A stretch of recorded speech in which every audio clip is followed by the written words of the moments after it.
Alright, ladies and gentlemen, fight fans all around the world, let's talk some boxing.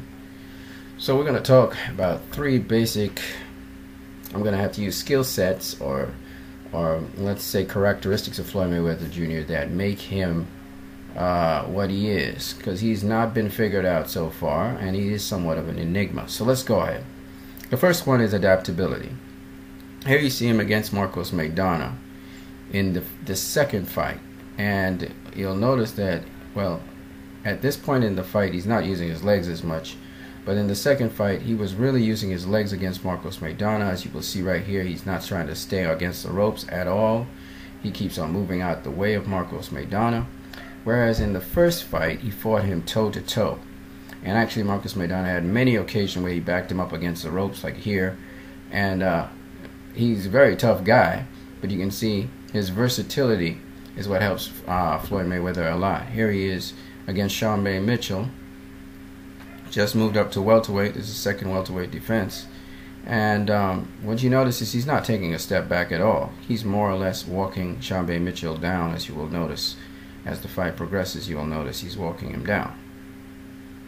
In fact, Sean Mitchell is going towards the ropes, and Floyd is the guy stalking.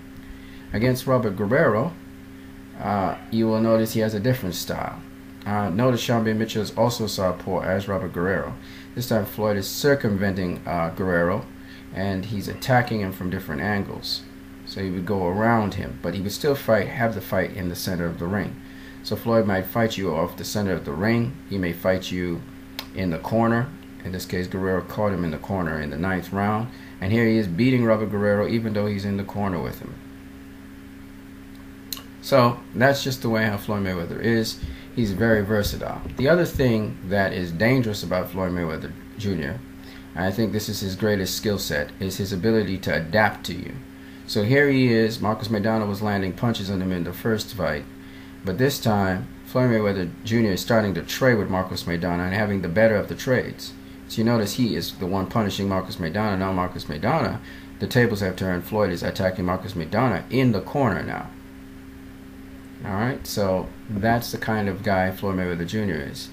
The longer you stay in the ring is the more he knows you, and he knows how to attack you. And he may use your own tools against you as he takes away yours from you. And there's a...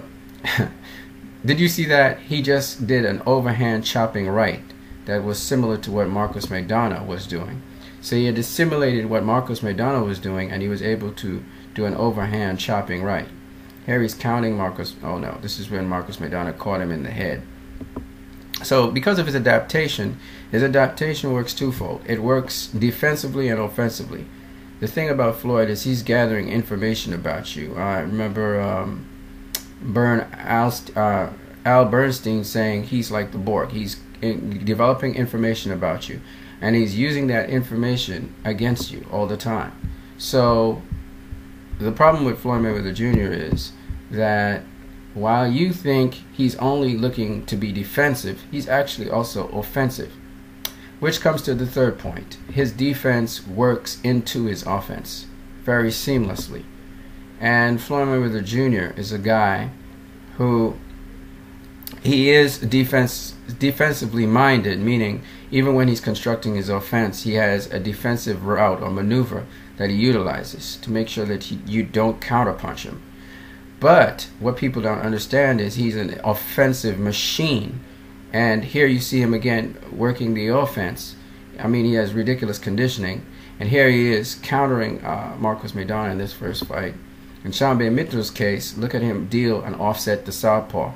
The southpaw wants to loop that right over Floyd's hand, but he's using what is known as the Philly shell, or the enhanced shoulder roll, where he uses his arm and he actually raises it to block the shot from going over his arm. So he nullified Sean Mitchell's right hook very easily that way, because if you hook, you will hit the elbow of his arm. Same thing he did to Robert Guerrero, same thing he did to Victor Ortiz. So after the DeMarcus Corley fight, he was prepped for any type of boxer, and he was prepped for any southpaw, and he also adapted the Philly shell to a southpaw stance. So Floyd Mayweather Jr. is, I mean, I can go into a lot of stuff about him defensively and offensively. This guy, he has every single punch in the book. He has created new angles. He's very difficult to fight here. This is the second fight. You see him using not a stick and move style, but a sort of modified style that you probably never seen before, with the high guard and the movement. There are 100 million other things to talk about with this guy, but I can't go into all details. The important things is, one, he is versatile. He can adapt to any style. He has great adaptation ability. And like I said, the third one is that he's offensively and defensively and offensively dangerous, but his offense always comes off of his defense. So while he's a defensively minded individual, people underestimate his offensive capabilities, and as such, they don't realize how devastating he is as an offensive guy. And his offense always maps as his defense. It always bends around your offense. So if you're going in there with a game plan to try and beat Floyd Mayweather Jr., it's not easy, because he's so flexible. He will bend to what you are. He becomes you, and then he destroys you. He's the Borg. So these are the major skill sets. I have to say skill sets. I want you to get a bigger picture about Floyd Mayweather Jr. You may see him do the overhand right, or you may see him duck out the way of some punches, but it has so much to do with the opponent and what their style is that he actually changes and adapts to. So I hope you guys enjoy that, and you can always comment, subscribe to my channel, or even like this video.